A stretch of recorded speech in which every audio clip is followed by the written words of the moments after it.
The Nexus 7 military academy floated in the void like a particularly pretentious metal donut, bristling with enough weaponry to vaporize a small moon and housing enough ego to collapse a star. For 3 centuries, it had been the galaxy's premier institution for producing the finest military minds the universe had ever seen, or so the brochure claimed.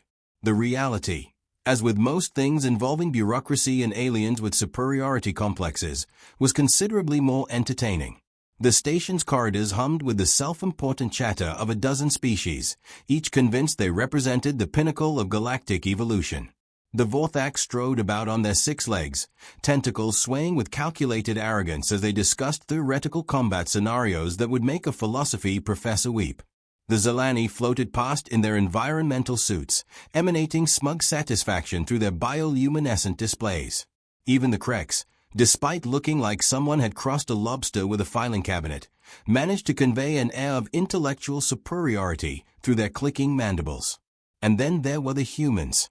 The Terran exchange program had been implemented 5 years ago as part of some tedious diplomatic gesture, the kind of thing that happens when species with nothing better to do decide to play nice for the cameras. Most faculty members regarded it as an amusing curiosity, like keeping exotic pets that occasionally said something unexpectedly clever. The humans were tolerated, patronized, and generally treated with the same benevolent condescension one might show a particularly bright child who had wandered into a quantum physics lecture. Zara Kova represented everything the Academy expected from human students, which was to say, very little.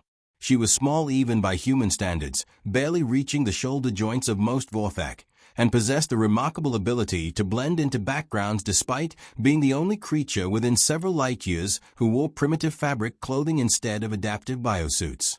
Her dark hair hung in an unremarkable style. Her brown eyes seemed perpetually focused on something just slightly to the left of whatever was happening, and she had mastered the art of looking lost even when she knew exactly where she was going. The faculty adored her for being precisely what they expected, harmless, confused, and blissfully unaware of how outclassed she was. Professor Thexlar, a Vorthak whose tentacles had turned an impressive shade of silver through decades of contemplating his own brilliance, often used her as an example in his lectures on primitive warfare tactics. Not maliciously, of course, that would be beneath someone of his stature. Rather with the gentle condescension of someone explaining why fire was a less efficient tool than plasma weaponry. Today, like every day for the past 8 months, Zara shuffled into advanced combat theory, looking like she had gotten dressed in the dark during an earthquake. Her notebook, an actual paper notebook, which caused Professor Thexlar physical pain to observe, was clutched in one hand, while the other seemed to be attempting to keep her uniform from falling apart through sheer force of will. The classroom itself was a monument to galactic engineering prowess. Holographic displays showed real-time tactical simulations. Quantum processors calculated probability matrices for every conceivable combat scenario, and the chairs adjusted themselves to accommodate the physiological requirements of 17 different species. It was, in short, everything a modern military mind could desire. Which made it all the more amusing that the most dangerous creature in the room was taking notes with a graphite pencil. Not that anyone realized this, naturally. The Vorthak students were too busy mentally composing essays on the philosophical implications of warfare. The Zalani were calculating optimal formation patterns for their biomechanical combat suits. The Kreks were doing whatever it was that Kreks did, something involving probability algorithms and aggressive clicking. And the handful of other alien species present were each convinced that their particular brand of advanced thinking would obviously triumph over all others. Zara, meanwhile, was drawing what appeared to be a small dog in the margin of her notebook. Professor Thexlar's lecture drone filled the chamber as he discussed the finer points of multidimensional battle strategy.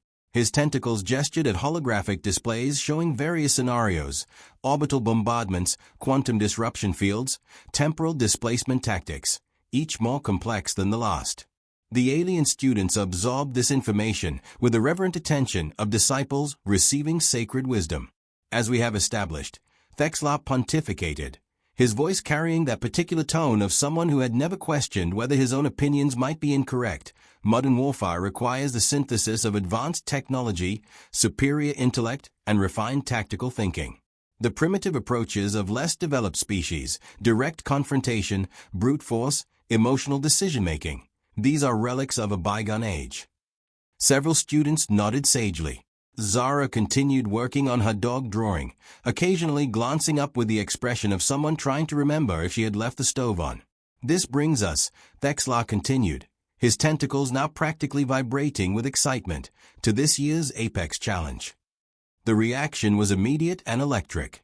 Every alien in the room straightened, adjusted, or performed whatever their species equivalent of sudden attention happened to be. The Apex Challenge was legendary, a final examination that had been defeating the Academy's best students for over 50 years. It was spoken of in hushed tones, studied endlessly, and feared by everyone with enough intelligence to understand what they were facing. Which, presumably, did not include Zara, who looked up from her notebook with mild curiosity, as if wondering whether someone had mentioned lunch. The Apex Challenge, Thexla announced with ceremonial gravity, will take place in 3 days' time. As always, participation is voluntary. As always, failure is educational. And as always, success would represent the pinnacle of military achievement for your respective species. A Vorthak student named Keth raised one tentacle tentatively. Professor, has anyone ever actually completed the Apex Challenge? Thexla's expression, or what passed for an expression among beings whose faces were primarily composed of writhing appendages, became thoughtful. The challenge has been attempted by over 2,000 students in the past half-century. The closest anyone has come to success was achieved by Vexthor of the Zalani battle mines, who lasted approximately 14 minutes before the simulation terminated his participation. What exactly is the challenge? Asked Jorik, a Krex whose mandibles clicked with nervous energy. Ah, said Thexla, his tentacles now performing what could only be described as a gleeful dance that would spoil the surprise. Wouldn't it? I will say only this, you will face the Dreadnought Sentinel, an opponent that represents the absolute pinnacle of theoretical combat engineering. Every tactical advantage, every technological innovation, every strategic principle we have taught you, all will be tested against an enemy that, by design, should be impossible to defeat. The room fell silent except for the soft humming of quantum processors and the barely audible sound of pencil on paper, as Zara added what might have been a color to her dog drawing. Over the following 3 days, the Academy transformed into a hive of frantic preparation. Vorthak students could be found in meditation chambers, their tentacles weaving complex patterns as they contemplated the philosophical implications of facing an unbeatable opponent. Zalani cadets worked with their biosuits, fine-tuning response times and calculating optimal energy distribution patterns. The Krex gathered in clicking swarms, their collective intelligence working through probability matrices that would have crashed lesser computer systems. Even the faculty seemed infected by the excitement. Professors who normally maintained dignified academic detachment were found lingering in corridors, discussing past attempts at the Apex Challenge with the enthusiasm of sports commentators analyzing legendary games. Betting pools were established, carefully disguised as statistical probability assessments to maintain academic dignity, with odds calculated on which species would last longest against the mysterious Dreadnought Sentinel. Through all of this, Zara maintained her usual routine of looking perpetually confused and occasionally bumping into things. She attended her regular classes, took notes with her primitive writing instruments, and displayed no apparent awareness that she had signed up for what was effectively academic suicide.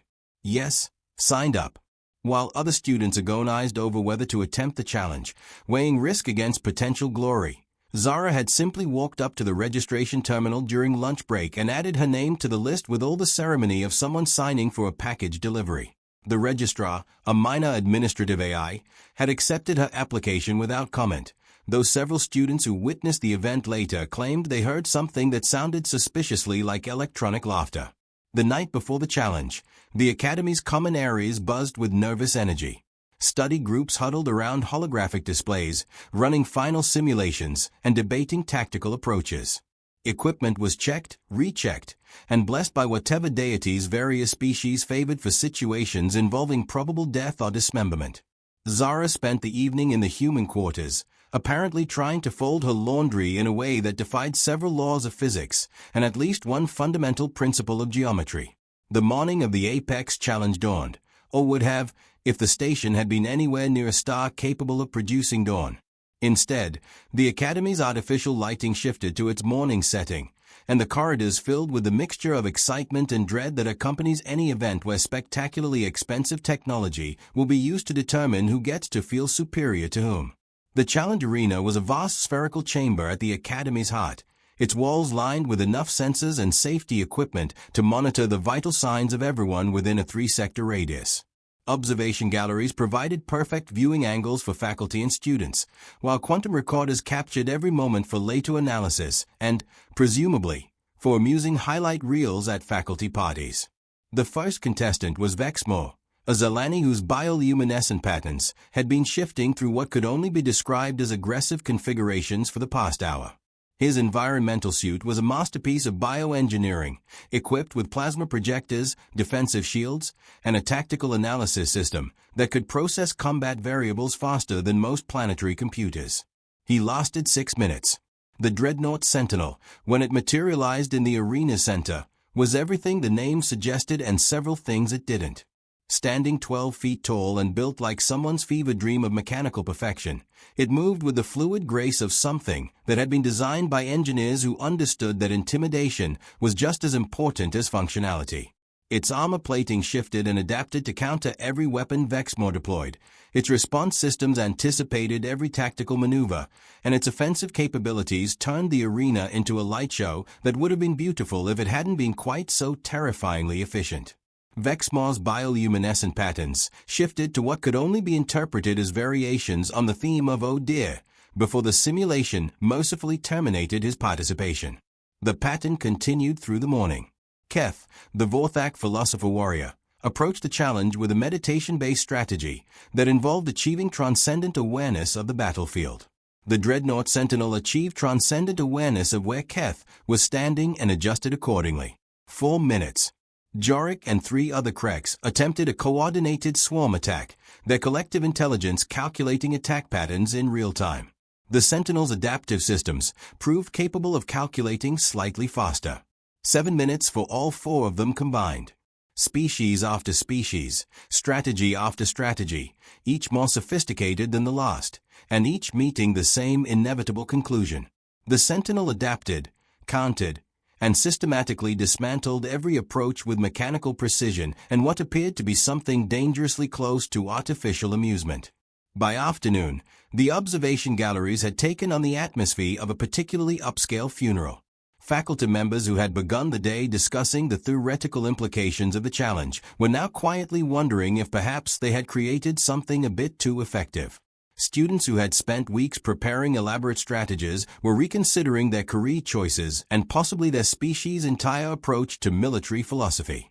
Which made it all the more surreal when Zara's name was announced. She shuffled into the arena wearing the same rumpled uniform she always wore, carrying the same battered notebook, and displaying the same expression of mild confusion that had become her trademark. The observation galleries fell silent, not with anticipation, but with the kind of respectful quiet that accompanies watching someone who doesn't understand they are about to walk off a cliff. Professor Thexlar's tentacles had assumed what could only be described as protective positions around his body as he watched his most bewildering student take her place at the arena's starting point. In his 3 decades of teaching, he had never encountered a being who seemed so fundamentally unaware of her own limitations. It was, he reflected, rather like watching a small child volunteer to debate quantum mechanics with the galaxy's leading physicists. The Dreadnought Sentinel materialized with its usual dramatic flair, energy crackling, armor plates shifting, sensor arrays sweeping the arena with mechanical precision. It was an impressive sight, designed to strike fear into the hearts of warriors and inspire respect from tacticians. Zara looked at it with the same expression she used when trying to remember what she had planned to have for lunch. Then she started walking toward it. Not in any particular tactical formation. Not with any visible plan or strategy. Certainly not with the careful, analytical approach that had characterized every previous attempt. She simply walked across the arena floor like someone crossing a particularly large room, her hands empty, her expression unchanged, her pace steady and unhurried. The Sentinel sensors locked onto her immediately, analysis systems processing her approach and calculating optimal response patterns. Its weapons arrays swiveled, energy build-up indicators shifting from standby to active targeting mode. every piece of technology in the machine's considerable arsenal prepared to demonstrate why 2,000 previous students had failed this test. Zara continued walking. The first plasma blast should have vaporized her. The Sentinel's targeting systems were precise enough to count the threads in her uniform fabric, its energy output calculated to the exact joule needed to neutralize a threat of her size and composition. The blast streaked across the arena with a kind of devastating accuracy that had made short work of every previous challenger. It missed. Not because of any sophisticated evasion technique or advanced defensive technology. It missed because Zara had, apparently absent-mindedly, taken a step slightly to the left at exactly the moment the weapon fired. She continued walking as if nothing had happened, which, from her perspective, was probably accurate. The Sentinel recalculated. Its artificial intelligence, programmed with the accumulated tactical knowledge of a dozen species, processed this development and concluded that the miss had been a statistical anomaly. The next barrage would be more comprehensive, a pattern of plasma bursts that would cover every possible evasion route. Zara seemed to stumble slightly, catching herself with a small step backward and to the right. The plasma pattern passed through the space where she would have been standing, illuminating the arena like a deadly fireworks display. She kept walking. In the observation galleries, faculty members were beginning to lean forward in their seats. Students who had been resignedly waiting for the inevitable quick conclusion were now staring with the kind of intense concentration usually reserved for phenomena that appeared to violate fundamental laws of physics. The Sentinel escalated its response. Missile systems deployed, energy shields flickered online, and close combat weapons extended with mechanical precision. It was no longer simply trying to neutralize a target. It was adapting to face an opponent whose behavior patterns didn't match any known tactical doctrine. Zara paused, appearing to notice something on the arena floor. She bent down, picked up what looked like a small piece of debris, examined it with mild interest, and then continued her leisurely stroll toward the increasingly frantic machine. The Sentinel's movements were becoming more erratic, its targeting systems struggling to predict the behavior of someone who seemed to operate according to principles that had nothing to do with combat theory. Energy beams swept the arena in complex patterns, missiles traced elaborate trajectories, and defensive systems activated in response to threats that existed only in the machine's increasingly confused analysis routines. None of it mattered. Zara walked through the chaos like someone navigating a familiar garden, occasionally adjusting her path by a few inches or pausing to retie a shoelace, each apparently random action placing her exactly where the weapons weren't. The observation galleries began to realize, completely ignoring the Sentinel's attacks. Not countering them, not evading them with any visible skill, simply failing to be where they expected her to be, as if the concept of mortal danger was something that happened to other people. By the time she reached the Dreadnought Sentinel, the machine was cycling through combat routines so rapidly that its energy systems were beginning to overheat. Weapons that had never missed their targets were firing at empty air. Sensors designed to track the fastest combat vessels were losing lock on a human walking at casual pace, and tactical algorithms were producing error messages in languages that hadn't been invented yet. Zara stood in front of the 12-foot mechanical nightmare, looked up at its sensor clusters with the same expression she used when trying to find her classroom, and then did something that would be discussed in military academies for the next several centuries. She hit it. Not with any advanced combat technique or sophisticated martial art. Not with enhanced strength or technological amplification. She simply made a fist, drew her arm back, and punched the Dreadnought Sentinel in what could generously be called its center of mass.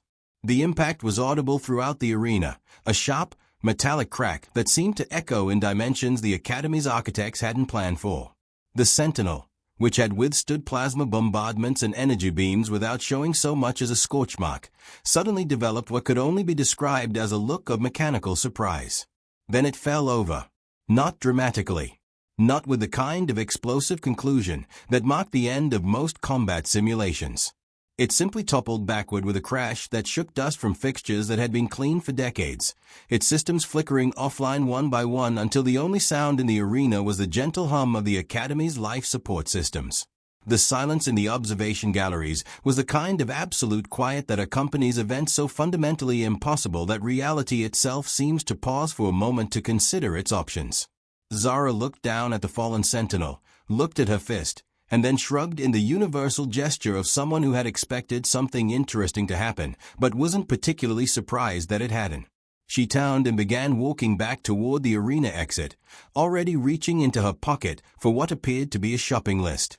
The Academy's computers, meanwhile, were having the kind of collective nervous breakdown that occurs when sophisticated artificial intelligences encounter data that shouldn't exist. Error logs were filling with entries like impossible result achieved, and tactical analysis system requests immediate shutdown and, from the more philosophically inclined processes, existential crisis detected. Please restart universe. Professor Thexlar's tentacles had gone completely rigid, his usual silver coloration shifting to a shade that suggested his worldview was undergoing rapid and unwelcome reconstruction. In the 3 centuries of the Apex Challenge existence, no one had even come close to defeating the Dreadnought Sentinel. The machine had been specifically designed to be unbeatable, its capabilities exceeding anything that should theoretically be possible to overcome. And Zara had knocked it over with her bare hand. In the days that followed, teams of engineers crawled through the arena like particularly industrious ants, examining every sensor reading, reviewing every tactical calculation, and desperately searching for some explanation that would restore their faith in the fundamental principles of combat engineering. The Sentinel itself was subjected to analysis so intensive that several scanning devices achieved what could only be described as nervous exhaustion. The conclusion, when it finally emerged from weeks of investigation, was elegantly simple and completely unsatisfying. There was absolutely nothing wrong with any of the equipment. The Sentinel had functioned exactly as designed. Its weapons had fired with perfect accuracy at their intended targets, and its defensive systems had operated flawlessly throughout the encounter. The problem, the investigators reluctantly concluded, was that Zara had somehow failed to be where the laws of physics suggested she should be at any given moment. Her movements had followed no recognizable pattern, conformed to no tactical doctrine, and appeared to be based on decision-making processes that existed outside the known universe's standard operating procedures. The official report, when it was finally submitted to the Academy's governing board, contained phrases like anomalous probability distribution and tactical unpredictability exceeding theoretical maximums, and, in a footnote that became legendary among military historians, recommend immediate recruitment for advanced strategic positions. Zara, meanwhile, continued attending her classes, taking notes with primitive writing instruments, and displaying the same cheerful confusion that had endeared her to faculty members who no longer quite knew what to make of her. She showed no particular awareness of having accomplished anything unusual, no sign of understanding why people had begun looking at her with expressions of barely controlled panic, and certainly no indication that she considered herself anything other than a slightly lost exchange student who probably should have studied the campus map more carefully. The Apex Challenge was quietly retired the following semester, officially due to equipment maintenance requirements, but actually because no one could figure out how to build a test that could be failed by normal students, but wouldn't be accidentally solved by anyone who happened to walk through it without paying attention. And in the end, perhaps that was the most human thing of all, to stumble through the galaxy's most sophisticated military academy, completely oblivious to the advanced theories and complex strategies that every other species considered essential, and to solve their impossible challenge by forgetting to be impressed by it. The universe, as it turned out, had a sense of humor after all. It just wasn't the kind that most species were equipped to appreciate.